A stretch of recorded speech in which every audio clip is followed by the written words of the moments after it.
আমরা এখন যে স্থানটি দিয়ে যাচ্ছি এটা ইতিহাসে খুব আবেগঘন জায়গা এবং স্মৃতি বিজড়িত জায়গা। হ্যাঁ, আমাদের পিছনে যে মসজিদে দেখা যাচ্ছে, এই মসজিদের ভিতরেই রাসূলুল্লাহ সাল্লাল্লাহু আলাইহি সাল্লাম কাফেররা যখন হামলা করেছিল তখন রাসূল সাল্লাল্লাহু আলাইহি সাল্লাম বসেছিলেন। বলি, মা আয়েশা রাদিয়াল্লাহু তাআলা আনহার সামনে একদিন রাসূলুল্লাহ সাল্লাম গেঞ্জি খুলেছেন, তা মা আয়েশা কাঁদতেছে দেখে মা আয়েশা রাসূলুল্লাহ জিজ্ঞাসা কাঁদো কেন?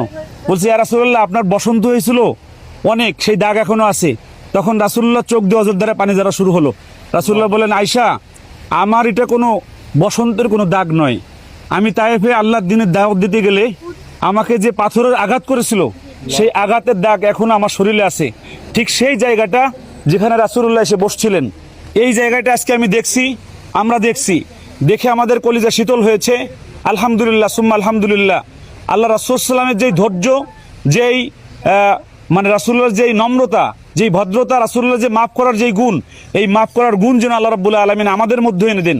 রাসূলুল্লাহকে রক্তাক্ত করার পরে রাসূলুল্লাহ বলেছিলেন যে জিবরাইল, তারা বুঝে নাই, তাদেরকে মাফ করে দাও। তো আমরাও যেন এরকম আমাদের জীবনে মানুষকে মাফ করা শিখতে পারি রাসূলের এই গুণ থেকে। আসসালামু আলাইকুম ওয়া রাহমাতুল্লাহি ওয়া বারাকাতুহু।